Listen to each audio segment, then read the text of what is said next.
एक बार देवर्षि नारद जी ने भगवान विष्णु जी से प्रश्न किया कि हे प्रभु, आपके भक्त गरीब क्यों होते हैं।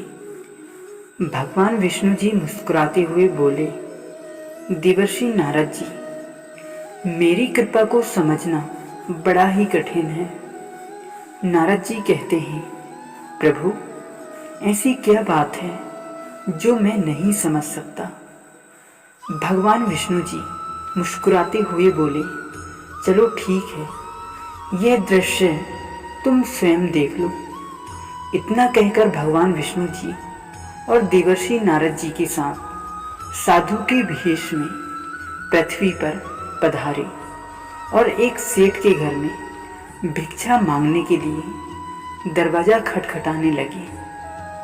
उसके बाद सेठ जी बिगड़ते हुए दरवाजे की तरफ आए और देखा तो दो साधु खड़े थे।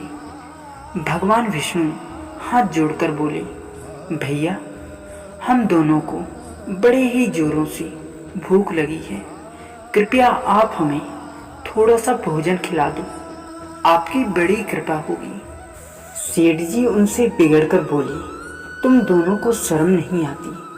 इतना हट्टे कट्टे हो, कर्म करके खाने में शर्म आती है क्या?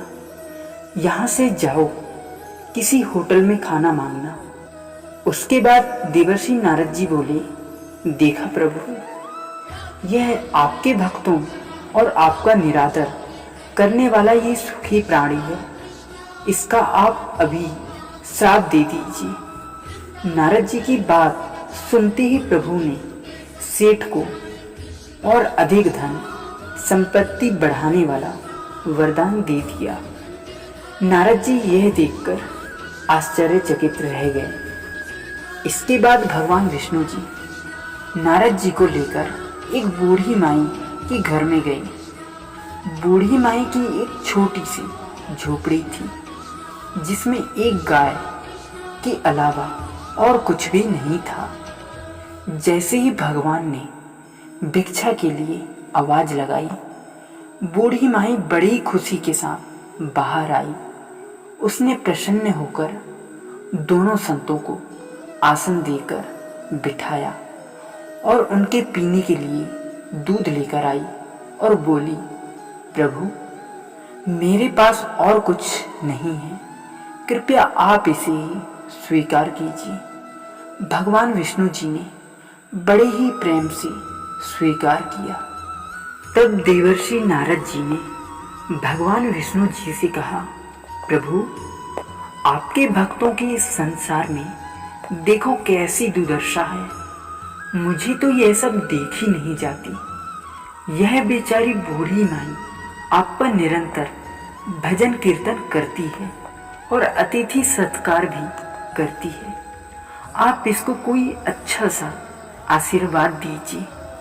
उसके बाद भगवान विष्णु ने थोड़ा सोचकर उसकी गाय को मरने का अभिशाप दे डाला। यह सुनकर देवर्षि नारद जी क्रोधित होकर कहा, प्रभु, यह आपने क्या कर दिया? यही आपका न्याय है। भगवान विष्णु जी बोले, यह बूढ़ी माई मेरा निरंतर भजन कीर्तन करती है। कुछ दिनों में इसकी मृत्यु हो जाएगी और मरते समय इसको गाय की चिंता सताएगी कि मेरे मरने के बाद मेरी गाय को कोई कसाई ना ले जाकर काट ना दे। मेरे मरने के बाद मेरी गाय को कौन देखेगा? तब इस मैया को मरते समय मेरा स्मरण ना होकर बस गाय की चिंता रहेगी और वह मेरी धाम को ना जाकर गाय की योनि में चली जाएगी। उधर सेठ को धन बढ़ाने वाला वरदान इसीलिए दिया कि मरते समय धन तथा तिजोरी का ध्यान करेगा और वह तिजोरी के नीचे सांप बनकर जीवन व्यतीत करेगा। देखा दोस्तों, यह प्रकृति का नियम है। जिस चीज में अति लगाव रहेगा, यह जीव मरने के बाद वही जन्म लेता है और बहुत दुख भोगता है। इसीलिए अपना चिंतन प्रभु की तरफ अधिक रखें। राधे राधे। आप लोगों को यह कहानी कैसी लगी प्लीज़ कमेंट में ज़रूर बताइए, और ऐसी ही कहानी सुनने के लिए हमारे चैनल को सब्सक्राइब ज़रूर कीजिए। राधे राधे।